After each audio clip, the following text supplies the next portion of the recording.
Hey, hey, I haven't done one of these get ready with me's in a long time. I'm getting ready for my evening chill. I've been on the road today and had some meetings today, and I'm now relaxing. I got my Talia Wajid curly curl cream and some shea butter, hair butter, and tea tree oil and peppermint oil. All right, so I'm just doing, I'm saying, a little 2-3 nights a week twist up for this top port. More importantly, I wanted to come on to talk a little bit about confident autonomy because the episode is mad short, but the show notes page does link to a couple of essays that I wrote about it. And I should have put like some lip balm on or something. Anyway, the essays speak to confident autonomy. And I really want to cultivate more conversation around that because so much of the work that we do when we are committed to raising free people is connected to wanting our children and ourselves to have confident autonomy, to feel comfortable and confident that we are leaders in our own lives, and that our sense of discernment and our sense of, like what it means to what personal leadership means, what it means to be your own lead, your own guide, that we have a clear sense of what that looks like for us specifically, and we can do it comfortably. The situation doesn't have to be ideal for us to feel equipped to confidently manage ourselves, and that we understand how to be in relationship with other people in ways that are healthy for what we're trying to nurture, right? That is what confident autonomy essentially is. Personal leadership from a space of confidence, personal leadership that is not just about you, but how the way you are shows up in other spaces, how other people receive you and what you do about that. All of those things are tied into autonomy as well. As we hear the word and we might think that it's completely self-focused, but it isn't, because it's talking about how one manages oneself and the needs inside of that management, and how one manages oneself inside of like in the world, So it's very much the sort of thing that I feel is the goal, the primary focus in raising free people, because I don't think that, or I wasn't able to see ways that my daughters could develop confident autonomy if they were being told what to do all the time, and if they were rewarded for obedience and punished for not complying, for non-compliance. And not just in school, also in the house with me and Chris, or anywhere that we went. It's this, one of the phrases that came to me that was really useful for me, and is still really useful for me earlier in my deschooling process, was my children are not on display. My children are not on display, which for me, it's a disruptive question. It's a beautiful disruptor because it brings to my awareness and subsequently disrupts the thought that I am doing something for the gaze of someone else when it comes to my children, right?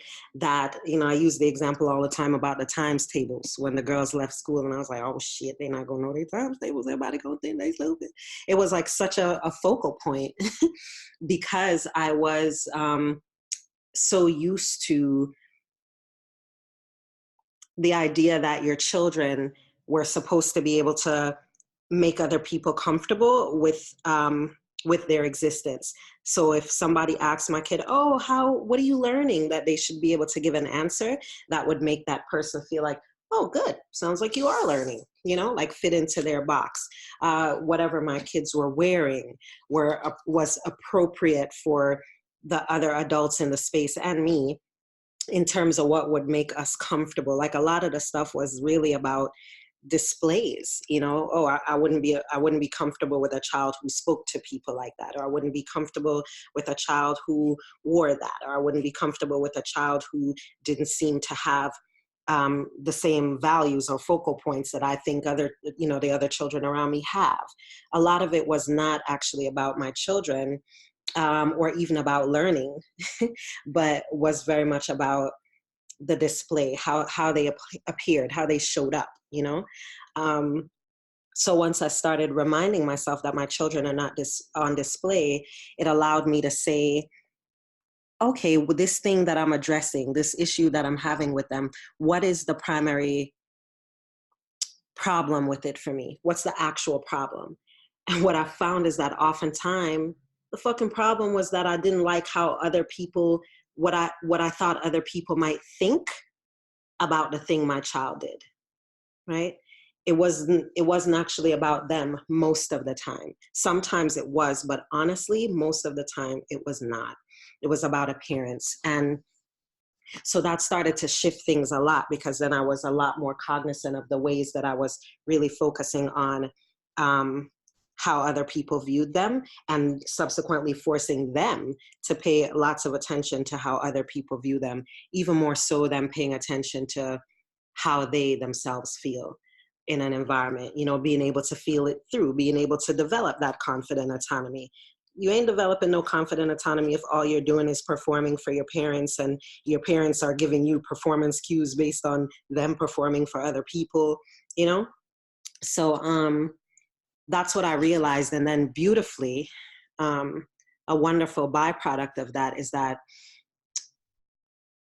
I started to see for myself the ways that I was on display, that I put myself on display. It wasn't because people were doing it to me, or maybe at some point, maybe childhood or whatever they were, but I was grown as hell. And so, anadat. At that point, it wasn't that, it was me putting a focus on how people viewed me. So it went from big things to where I worked, over to smaller things, seemingly smaller things, like what I wore, who I spoke to, eventually what types of jobs I said yes to and which ones I said no to. All of that was tied to it, because this raising free people work includes self, right? It isn't just about this model of education. It is about liberation work up and through one's life, and particularly in the spaces where the oppression is happening to somebody who's not is not in power, right?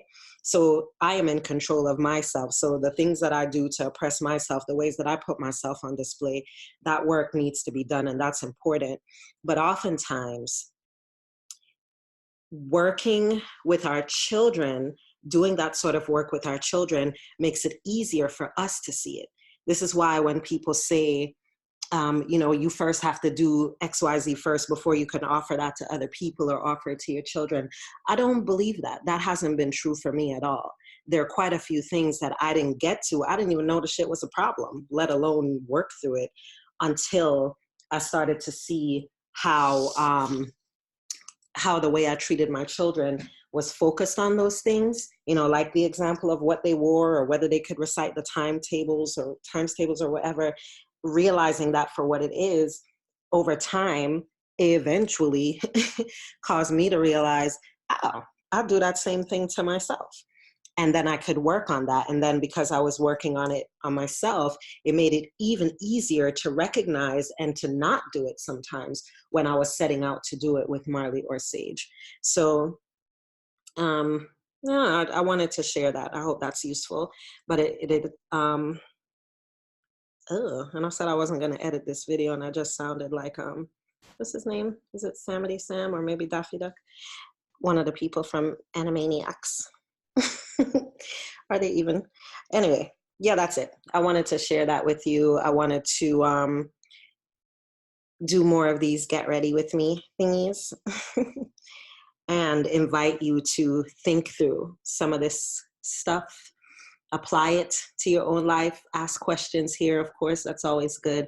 But most importantly, process it for yourself and see what shifts need to be made and how to make them. All right. I have two more to do. And